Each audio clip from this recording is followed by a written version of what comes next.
Oke, balik lagi di Sarjana Humor Podcast yang katanya sarjana humor tapi tidak terlalu lucu. Ternyata asik juga ya bikin podcast. Ini sebenarnya nggak tahu podcast atau apa, karena secara produksi itu belum bener-bener kayak podcast yang ada mic-nya gitu-gitu ya. Namanya juga baru mulai kan ya. Biasanya itu alternatif, kata-kata alternatif dimana kita pengen ngomong kalau kita nggak punya duit. Ini memasuki bulan Ramadan dan semoga puasa kalian baik-baik aja. Waduh, kenapa nggak ngomong kita? Kayak kesannya aku nggak termasuk orang yang berpuasa ya. Karena kan gimana ya? Ya gitu deh pokoknya. Yang puasa semoga lancar-lancar aja. Jadi ya akhirnya aku bikin podcast yang visual seperti ini, yang tayangnya di YouTube. Dan dari yang pertama kemarin gua tuh ngerasa kayak seru banget bikin podcast yang visual banget kayak gini. Jadi meskipun masih banyak kekurangan dari audio, dari visual, Thailand ini kamar gue itu udah mulai ngelupas si wallpapernya. Yaudah lah ya, yang mau lihat kalau nggak mau yaudah gitu. Kita akan bahas, pengennya agak serius tapi coba gue cari sisi lucunya di mana. Ini ada berita yang diupload oleh Tempo 21 Maret 2024. dengan judul nggak tahu, berita artikel gitu lah pokoknya. MK hapus pasal pencemaran nama baik dan berita bohong. Oke, kita baca dulu ya. Mahkamah Konstitusi mengabulkan sebagian uji materi yang diajukan oleh Haris Azhar, dan Fatia Maulidianti, Aliansi Jurnalis Independen Indonesia, dan Yayasan Lembaga Bantuan Hukum Indonesia. MK mengabulkan gugatan pasal 14 dan pasal 15 Undang-Undang Nomor 1 Tahun 1946 dan pasal 310 Ayat 1 Kitab Undang-Undang Hukum Pidana atau KUHP. Namun MK menolak gugatan pasal 27 Ayat 3 dan pasal 45 Ayat 3 Undang-Undang ITE. Oke. Dalil-dalil para pemohon berkaitan dengan inkonstitusionalitas norma pasal 14 dan pasal 15 Undang-Undang Nomor 1 1946 serta pasal 310 ayat 1 KUHP adalah beralasan menurut hukum untuk sebagian. Oke. Kata Ketua MK Suhartoyo saat membacakan putusan uji materi di gedung MK. Dalam pertimbangan hukum yang disampaikan oleh Mahkamah Konstitusi berdasarkan seluruh uraian pertimbangan hukum, ternyata ketentuan norma pasal 14 dan 15 Undang-Undang Nomor 1 1946 serta pasal 310 ayat 1 KUHP tidak memberikan pengakuan, jaminan, perlindungan, dan kepastian hukum yang adil. Selain kepastian hukum yang tidak adil, kata Hakim Eni Nurbaningsih, pasal-pasal itu juga tidak memberikan perlakuan yang sama di hadapan hukum bagi setiap warga negara. Sebagian dijamin dalam pasal 28D ayat 1 Undang-Undang 45. Tutur Eni saat membacakan pertimbangan putusan tersebut. Berikut putusan Mahkamah Konstitusi. Panjang juga ya. Gue lulusan hukum baca kayak gini ternyata panjang juga. Dulu baca putusan tuh terasa pendek karena pengen lulus, bukan karena pengen ngerti putusannya. Mengabulkan permohonan para pemohon untuk sebagian. 2. Menyatakan permohonan para pemohon berkenaan dengan pasal 27 ayat 3 dan pasal 45 ayat 3 Undang-Undang Nomor 19 Tahun 2016 tentang perubahan atas Undang-Undang Nomor 11 Tahun 2008 tentang informasi dan transaksi elektronik, Lembaran Negara Republik Indonesia Tahun 2016 Nomor 251. Tambahan Lembaran Negara Republik Indonesia Nomor 5952 tidak dapat diterima. Yang ketiga, menyatakan pasal 14 dan 15 Undang-Undang Nomor 1 Tahun 46 tentang Peraturan Hukum Pidana Berita Negara Republik Indonesia 2 Nomor 9 bertentangan dengan Undang-Undang Dasar Negara Republik Indonesia tahun 1945 dan tidak mempunyai kekuatan hukum yang mengikat. Yang terakhir, menyatakan pasal 310 ayat 1 Kitab Undang-Undang Hukum Pidana yang menyatakan barang siapa sengaja menyerang kehormatan atau nama baik seseorang dengan menuduhkan suatu hal yang maksudnya terang supaya hal itu diketahui umum, diancam karena pencemaran dengan pidana penjara paling lama 9 bulan atau pidana denda paling banyak Rp4.500. Oke, bertentangan dengan Undang-Undang Dasar Negara Republik Indonesia dan tidak mempunyai kekuatan hukum yang mengikat sepanjang tidak dimaknai barang siapa sengaja menyerang kehormatan atau nama baik seseorang yang dengan menuduhkan sesuatu hal yang dengan cara lisan yang dimaksudkan terang supaya hal itu diketahui umum, diancam karena pencemaran dengan pidana paling lama 9 bulan atau pidana denda paling banyak Rp4.500, yang menolak permohonan para pemohon untuk selain dan selebihnya. Supaya jelas, mending gue bacain semua kali ya. Adapun pasal 14 Undang-Undang Nomor 1 1946 berbunyi, barang siapa dengan ayat 1, barang siapa dengan menyiarkan berita atau pemberitahuan bohong dengan sengaja menerbitkan keonaran di kalangan rakyat dihukum dengan hukuman penjara setinggi-tingginya 10 tahun. Ayat 2, barang siapa menyiarkan suatu berita atau mengeluarkan pemberitahuan yang dapat menerbitkan keonaran di kalangan rakyat, sedangkan ia patut dapat menyangka bahwa pemberitahuan itu adalah bohong, dihukum dengan penjara setinggi-tingginya 3 tahun. Oke. Atau kalian baca sendiri ya pasal-pasal yang gue sebutin tadi. Berarti yang dihapuskan itu pasal pencemaran nama baik dan berita bohong. Gini ya, kalau dari sisi gue,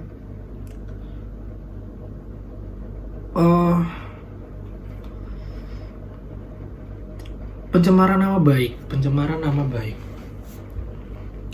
dari pasal 310 KUHP. Barang siapa yang menyerang kehormatan atau nama baik seseorang dengan menuduhkan suatu hal, ini tadi yang udah ya. Jika hal itu dilakukan dengan tulisan, gambaran, disiarkan, pertunjukan atau tidak merupakan pencemaran nama baik. Oke. Jadi pencemaran nama baik itu di ayat 3 pasal 310 KUHP tidak termasuk pencemaran nama baik apabila dilakukan demi kepentingan umum atau karena terpaksa untuk membela diri. Jadi tidak semua itu pencemaran nama baik. Oke, kita bahas.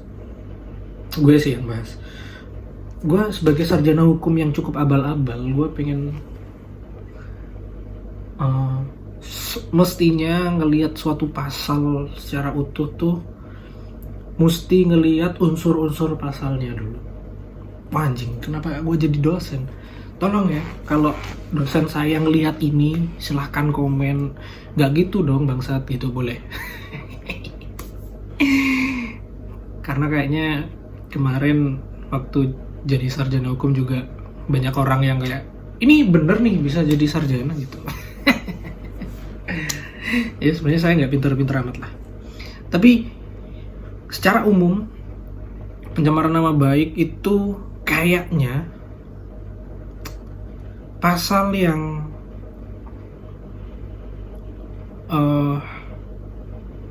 harusnya tidak dipidana. Ini menurut gue ya. Gue kenapa jadi MK juga? Harusnya tuh gini. Pencemaran nama baik itu kan misal itu kan merugikan personal ya, bukan merugikan publik gitu. Jadi kayaknya undang-undangnya pasal itu mesti digeser ke ranah privat, mungkin ke atau ke perdata, karena misal nama gue dijelekin gitu, akhirnya banyak sponsor atau brand yang nggak mau endorse gue karena nama gue dicemarkan oleh suatu orang, karena dicemarkan oleh seseorang gitu. Itu kan merugikan secara privat gitu, secara gue nya, bukan orang secara umum. Mestinya pasalnya nggak perlu dihapus, tapi digeser doang. Dari pasal yang sebelumnya pidana bisa digeser ke ranah hukum privat gitu, yaitu perdata dalam hal ini. Karena nggak tahu ya, sejauh pencemaran nama baik ini dihapus sama MK, tapi pasal kritik terhadap presiden belum dihapus tuh susah juga. Ya sama aja,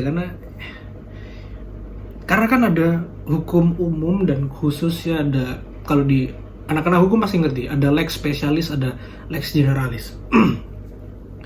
Pencemaran nama baik secara umum mungkin bisa gue golongkan, kalau salah silakan komen, tapi secara umum kayaknya itu lex generalis nggak sih, pencemaran nama baik. Tapi kritik terhadap presiden bisa mencemarkan nama baik dia.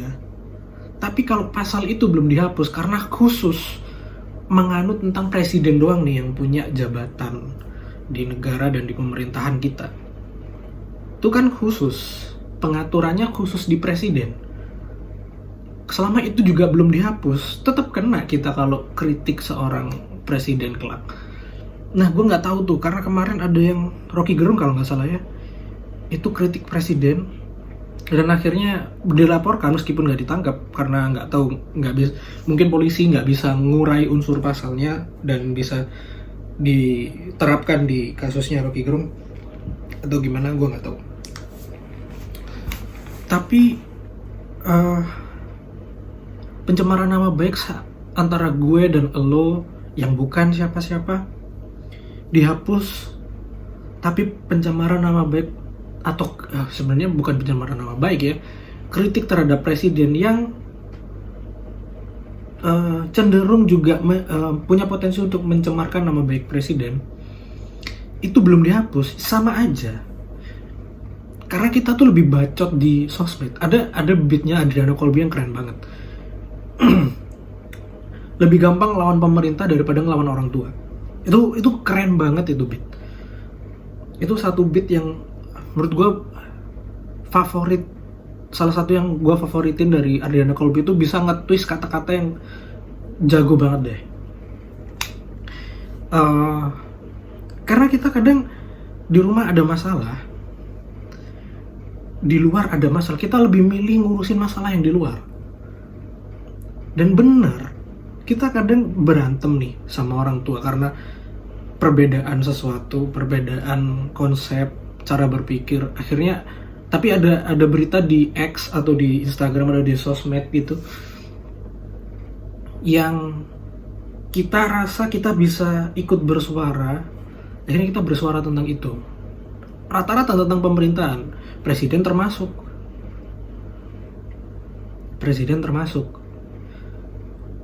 Dan kita pasti ikut ngeritik. Anggaplah kita ikut ngeritik si presiden yang kita anggap kurang bagus sebenarnya kerjaannya. Dan kita bisa punya potensi untuk tetap dipidana loh kalau pasal kritik terhadap presiden ini juga belum dihapus. Akhirnya demokrasinya juga nggak penuh-penuh banget. Jadi buat apa? Sebenarnya itu tadi sih kalau dari gue. Ini jadi agak serius ya. Ya udah nggak apa-apa lah ya. Sebenarnya kayak gitu sih, pencemaran nama baik. Menurut gue itu kan mencemarkan nama baik personal, urusannya tuh privat. Mestinya tuh digeser aja pasalnya masuk ke ranah privat, ke hukum privat. Gara-gara misal di persidangan ya, gara-gara lu nyemarin nama gue, akhirnya brand tuh nggak mau masuk ke gue sebagai orang yang suka bikin konten. brand tuh nggak mau masuk ke gue karena lu sering bikin sesuatu buruk, pernyataan yang buruk tentang gue gitu. Masa itu bikin publik chaos sih? Kan enggak ya. Ya ranahnya harusnya ke hukum privat, karena antara gue dan orang yang bikin nama gue jadi rusak atau tercemar. Kalau dari gue tentang pencemaran nama baik sampai di situ. Gue biarin ngambang pendapat gue, gak ada konklusi yang gimana-gimana, supaya teman-teman juga mau ikut berkontribusi untuk punya pendapat yang akhirnya mau disampaikan. Yang kedua, lupa gue.